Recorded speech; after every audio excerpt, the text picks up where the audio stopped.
नमस्ते बच्चों, सेठ विद्या मंदिर English high school and junior college में आपका स्वागत है। मैं शिल्पा उपाध्याय, विषय हिंदी, कक्षा 12वीं। तो बच्चों, हमारा टॉपिक चल रहा था कविता 9वां, चुनिंदा शेर। तो आइए बच्चों, अब हम कविता की जो आधी हमारी पंक्तियाँ बाकी हैं उसे हम पढ़ लेते हैं, उसका अर्थ स्पष्टीकरण कर लेते हैं। जब भी पानी किसी के सर से गुजर जाएगा, जब भी पानी किसी के सर से गुजर जाएगा, तब वह सीने में नई आग ही लगाएगा, तब वह सीने में नई आग ही लगाएगा। तो बच्चों, यहाँ कवि कहते हैं कि मनुष्य में अन्याय और अत्याचार सहन करने की एक सीमा होती है।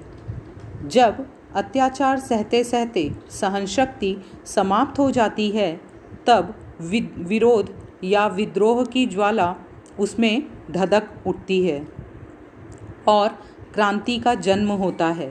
अतः बहुत समय से सीने में दबी हुई आग विद्रोह के रूप में धधक कर बाहर निकल आती है और हर व्यक्ति के सहन करने की क्षमता सीमित होती है, उससे अधिक वह सहन नहीं कर सकता है। आँखों में बहुत बाढ़ है, शेष सब कुशल। आँखों में बहुत बाढ़ है, शेष सब कुशल। जीवन नहीं आषाढ़ है, फिर शेष सब कुशल। जीवन नहीं आषाढ़ है, फिर से शेष सब कुशल। तो बच्चों, कवि यहाँ कहते हैं कि कुछ लोगों के जीवन में दुखों का सिलसिला लगा ही रहता है। उन्हें आजीवन संघर्ष करना पड़ता है।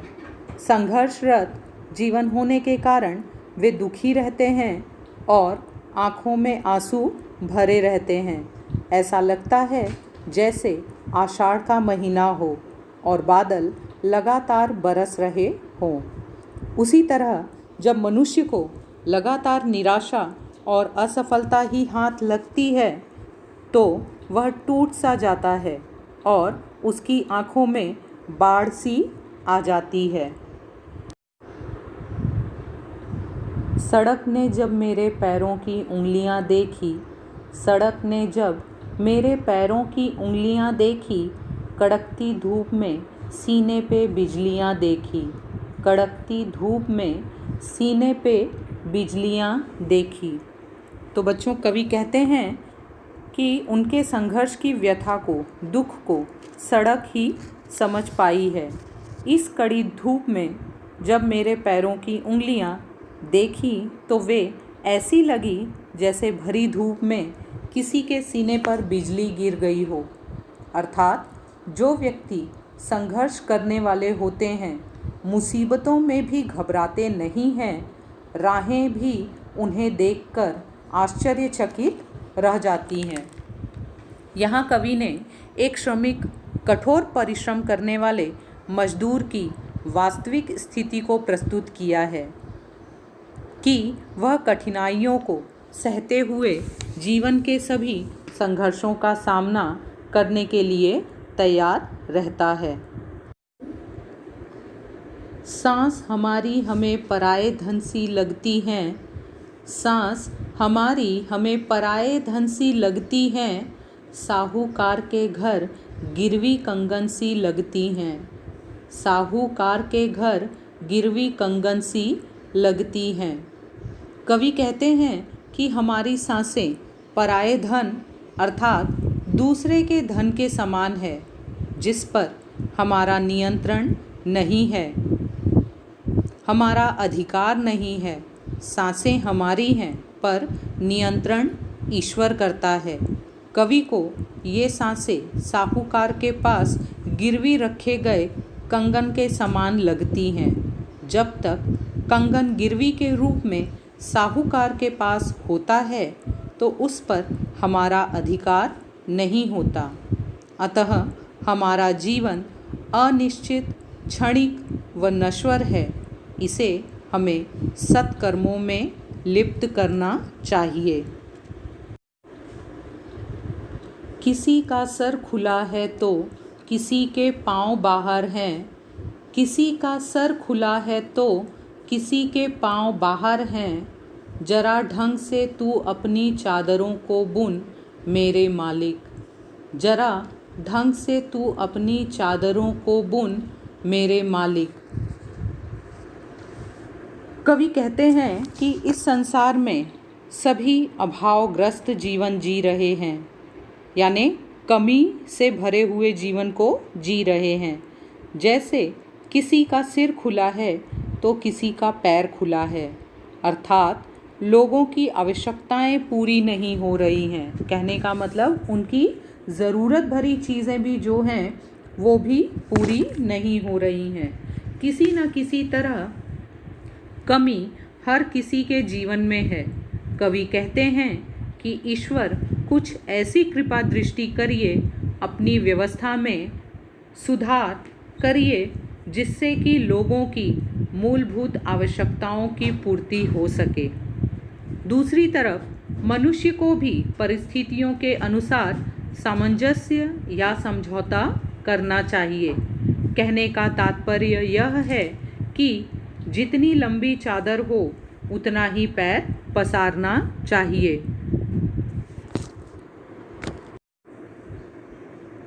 वह जो मजदूर मरा है वह निरक्षर था मगर, वह जो मजदूर मरा है वह निरक्षर था मगर, अपने भीतर वह रोज़ एक किताब लिखता था। अपने भीतर वह रोज़ एक किताब लिखता था। यहाँ बच्चों कवि कहते हैं कि वह जो मजदूर मरा है वह पढ़ा लिखा नहीं था, यानी निरक्षर था। फिर भी वह अपने भीतर रोज़ एक किताब लिखता था। जब तक वह उसके भी जीवित था, उसके भी अरमान थे, सपने थे, जिसे पूरा करने के लिए उसने आजीवन संघर्ष किया। जीते जी उसने हार नहीं मानी। अर्थात ऐसे मजदूरों का जीवन किसी प्रेरणादायी पुस्तक से कम नहीं है। उनके रोज़मर्रा का जीवन ही खुली किताब होती है। तो बच्चों, यह चुनिंदा शेर सूरज तुम्हारा है गज़ल संग्रह से ली गई हैं। तो आइए अब हम पुस्तक के आगे के भाग को देख लेते हैं। टिप्पणी यहाँ दिया गया है घून। घून का अर्थ मैंने आपको बताया था, एक प्रकार का कीड़ा जो अनाज को खाकर खोखला बनाता है। आगे दिया गया है मुहावरे। चट्टानों पर फूल खिलाना, कड़ी मेहनत से खुशहाली पाना, सिर से पानी गुजर जाना, कष्ट या संकट का पराकाष्ठा तक पहुंच जाना, संयम अथवा सहने की सीमा समाप्त होना। तो बच्चों, आपको इस मुहावरे का अर्थ लिखकर आपको इस मुहावरे का वाक्य में प्रयोग करना है। स्वयं आपको इस वाक्य को लिखना है। तो आइए बच्चों, अब हम स्वाध्याय के प्रश्न उत्तर को देख लेते हैं और उसके बारे में पढ़ लेते हैं। आकलन प्रश्न पहला, अ लिखिए। पहला, परिंदों को यह शिकायत है कि मालिक जो दाने खिलाता है उसमें घून अर्थात कीड़े लगे होते हैं। दूसरा, नदी के प्रति उत्तरदायित्व। तो पहला है नदी की देखभाल करना, दूसरा नदी को साफ करना यानी खंगालना। आ परिणाम लिखिए। पानी सर से गुजर जाएगा तो उत्तर है वह सीने में आग लगाएगा। दूसरा, कवि जिंदगी के सवालों में खो गए। कवि के सारे जवाब ख्वाबों में खो गए। ख्वाबों का अर्थ सपने में खो गए। शब्द संपदा प्रश्न दूसरा, पाठ में आए 4 उर्दू शब्द और उनके हिंदी अर्थ लिखिए। तो यहाँ पर परिंदा यह उर्दू शब्द है, उसका हिंदी अर्थ है पक्षी। रोज का अर्थ है प्रतिदिन। जवाब उत्तर। ख्वाब का अर्थ होता है सपना। अभिव्यक्ति प्रश्न तीसरा, अ आकाश के तारे तोड़ लाना। इस मुहावरे को स्पष्ट कीजिए। यहाँ पर बच्चों आपको इस मुहावरे का अर्थ बताकर उसका स्पष्टीकरण देना है। कहने का अर्थ कि वाक्य में इस मुहावरे का प्रयोग किस तरह से किया जाता है, इसे आपको स्पष्ट करना है, इसे बताना है। तो इस प्रश्न का उत्तर आप स्वयं लिखेंगे। प्रश्न दूसरा, क्रांति कभी भी अपने आप नहीं आती, वह लाई जाती है। इस कथन पर अपने विचार लिखिए।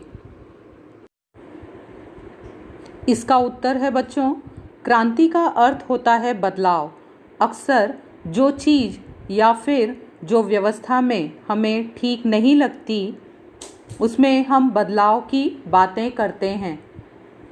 चाहे वह कोई सरकारी विभाग हो अथवा खुद सरकार ही हो, हम उसमें बदलाव की दिन रात एक दूसरे से चर्चा करते रहते हैं। गौर करने की बात यह है कि हम बदलाव चाहते हैं, लेकिन उसके लिए कुछ करना नहीं चाहते हैं। सच्चाई यही है कि यदि हम बदलाव चाहते हैं तो हमें बात करने के साथ ही स्वयं आगे आना होगा। जब हम आगे आकर लोगों को जागरूक करेंगे, तब लोगों का साथ भी मिलेगा और बदलाव भी संभव होगा। इसलिए ऐसा कहा जाता है कि क्रांति कभी अपने आप नहीं आती है, वह लाई जाती है। अगला प्रश्न है रसास्वादन। चौथा अ, कवि की भावुकता और संवेदनशीलता को समझते हुए चुनिंदा शेर का रसास्वादन कीजिए। उत्तर है बच्चों, शीर्षक चुनिंदा शेर, रचनाकार कैलाश सेंगर। केंद्रीय कल्पना है, कविता द्वारा कवि ने सामाजिक अव्यवस्था और अत्याचार का शिकार आदमी की व्यथा को उजागर करना चाहा है। सामाजिक अव्यवस्था में आम आदमी की अनसुनी कराहें व मनोदशा को प्रस्तुत करना ही कविता की केंद्रीय कल्पना है। विवशताओं के कारण आम आदमी अपनी पीड़ा अभिव्यक्त करने में स्वयं को असमर्थ पाता है। यह कविता उन्हीं विवशताओं को व्यक्त करने का माध्यम है। कवि का भावुक मन मनुष्य की इस विवशता को समाप्त करके न्याय दिलाने के प्रयासों को सफल करना चाहता है। अगला टॉपिक है प्रतीक विधान। इस कविता में सर्वहारा उपेक्षित व शोषित वर्ग के जीवन की कठिनाइयों व व्यथा को लेकर बदलाव का स्वर मुखरित हुआ है। पसंद की पंक्तियाँ व प्रभाव। गज़लों से खुशबू बिखराना हमको आता है, गज़लों से खुशबू बिखराना हमको आता है, चट्टानों पर फूल खिलाना हमको आता है, चट्टानों पर फूल खिलाना हमको आता है। कविता पसंद आने का कारण क्या है? कवि ने श्रमिक वर्ग व सामान्य लोगों के जीवन की समस्या व व्यथा को व्यक्त किया है।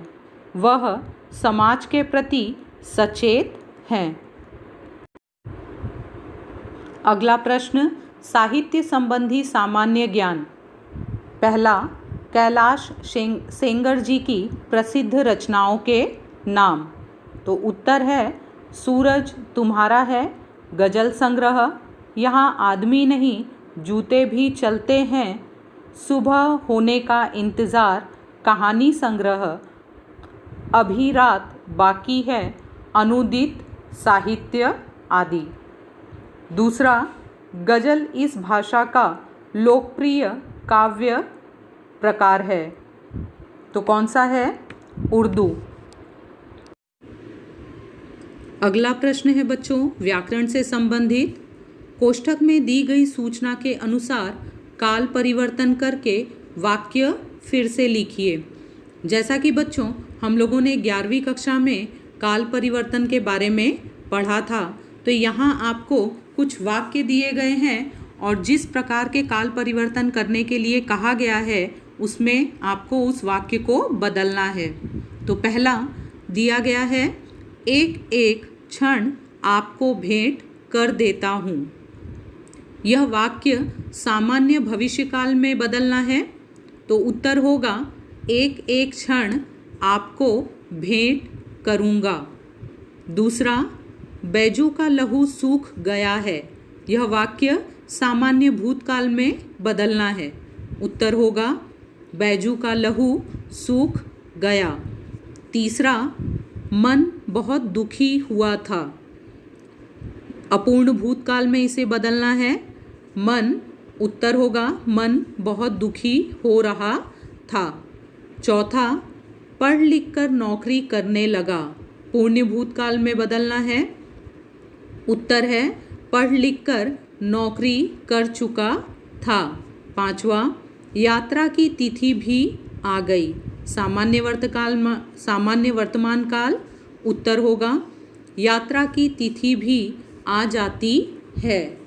अगला छठा, मैं पता लगाकर आता हूँ। सामान्य भविष्यकाल में बदलना है।